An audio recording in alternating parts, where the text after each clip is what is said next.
bienvenue dans cette toute nouvelle vidéo. Aujourd'hui on se retrouve un peu comme la vidéo 5 anecdotes d'horreur, mais là ça va être des anecdotes drôles, gênantes. Avant toute chose, je tiens à préciser que si ma veste comme ça elle est serrée, elle cache un lourd secret dessous, c'est parce que genre je filme cette vidéo, il est 21h, j'étais malade la semaine dernière, là je suis encore un peu malade, donc je me devais d'assurer une vidéo par semaine. Bon, comme vous l'avez compris, on va lire des petites anecdotes gênantes, drôles, donc c'est parti, et je vous laisse avec la suite de la vidéo, j'espère qu'on va bien rigoler. Je n'ai absolument pas lu l'histoire, ça se trouve elle va être éclatée, j'en ai aucune idée. Dans un magasin en plein cœur de Paris, une maman souhaite rendre les bottes qu'elle a achetées sur place en disant à la responsable des ventes que c'est son mari qui ne les aime pas.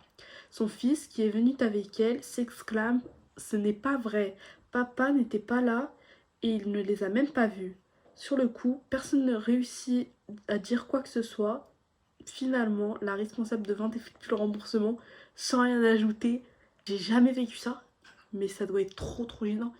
Enfin, ça doit être gênant en tant que la mère, là, mais aussi en tant que la vendeuse. Bon, prochaine histoire. Le titre de celle-là, ça n'annonce rien de bon. Ouais, ça n'annonce rien de bon. Une soudaine envie de disparaître de la surface de la Terre. Une collègue pensait que tout le monde était déjà rentré et qu'il n'y avait plus qu'elle et moi dans le magasin. Elle a donc pris le micro et a chanté haut et fort de tout son cœur pour le plaisir.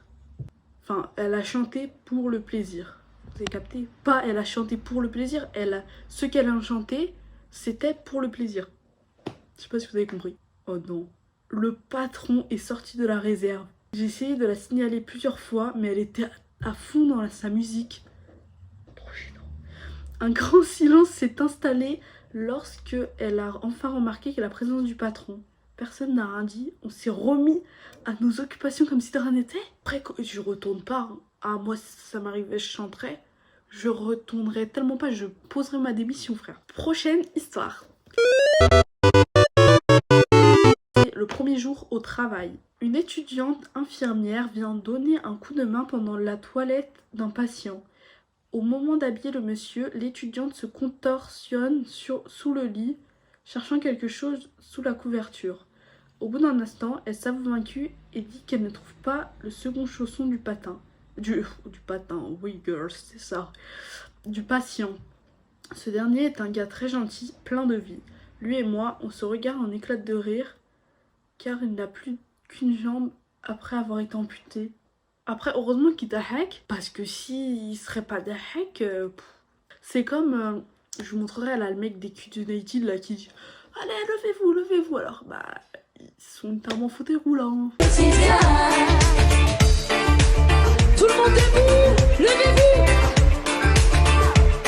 levez-vous. Mais bon, là on dirait que ça a été un peu bien. Prochaine histoire.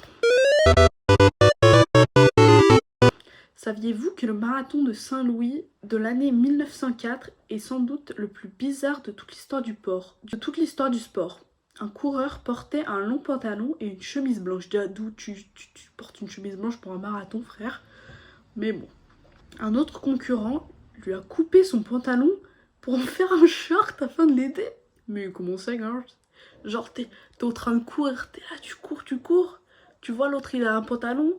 Chut, tu sors le ciseau de ta poche. Allez, je vais t'aider.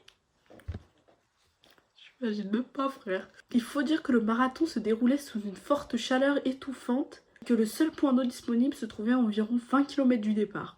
L'athlète qui a franchi en premier la ligne d'arrivée a effectué plusieurs kilomètres en voiture. Bah, ça sert à quoi de faire ça? Il a triché, genre. Un autre a eu faim et s'est arrêté pour manger quelques pommes dans un verger pour ensuite avoir des crampes d'estomac.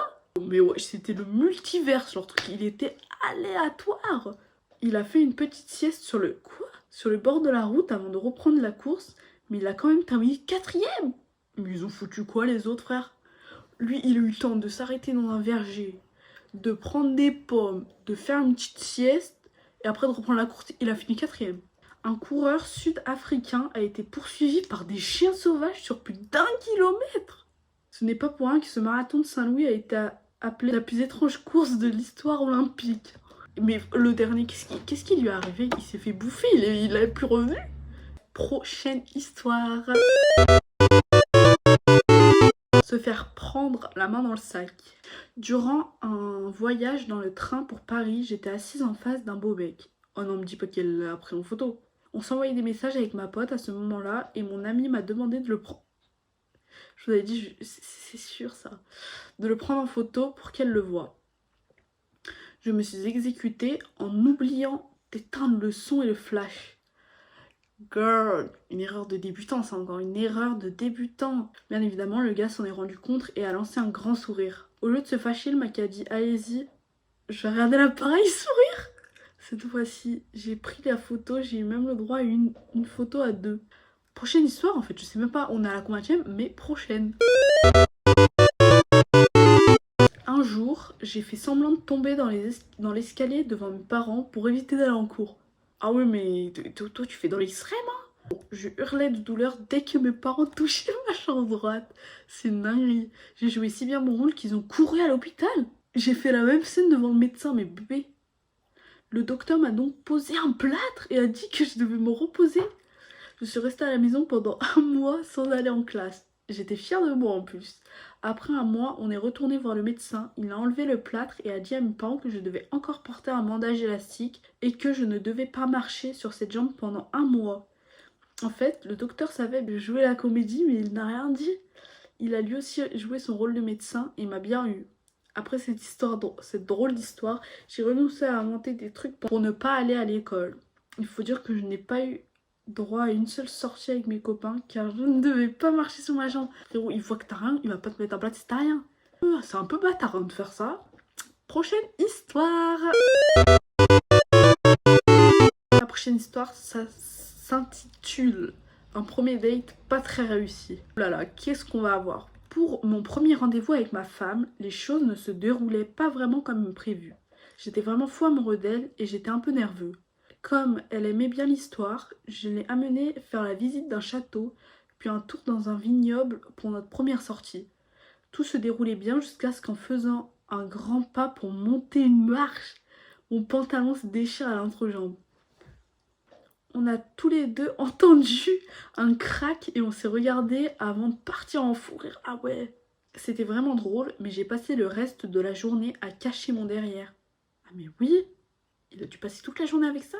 Chaque année, lors de l'anniversaire de notre rencontre, ma femme ne manque jamais de me rappeler l'histoire du pantalon près du château. Elle s'amuse également à raconter cette anecdote à nos amis. Je sais même pas si on fait une prochaine histoire. Vous voulez qu'on fasse une prochaine histoire? La prochaine histoire s'appelle Une chute mémorable. Pour mon premier jour de travail dans une grande entreprise de création et de vente de jeux vidéo, j'ai fait une chute mémorable. Le premier jour de travail, en montant les premières marches de l'escalier, devant quelqu'un de mes futurs collègues, je suis tombée comme une cruche. Bref, je ne sais pas comment j'ai fait, mais j'ai dévalé les marches de l'escalier et j'ai fini sur les fesses. La honte. Toutes mes affaires étaient éparpillées par terre. Mon journal, ma carte de crédit, mon rouge à lèvres. Quelques heures plus tard, je vois que des tweets sur un mème de moi en chute libre dans les escaliers.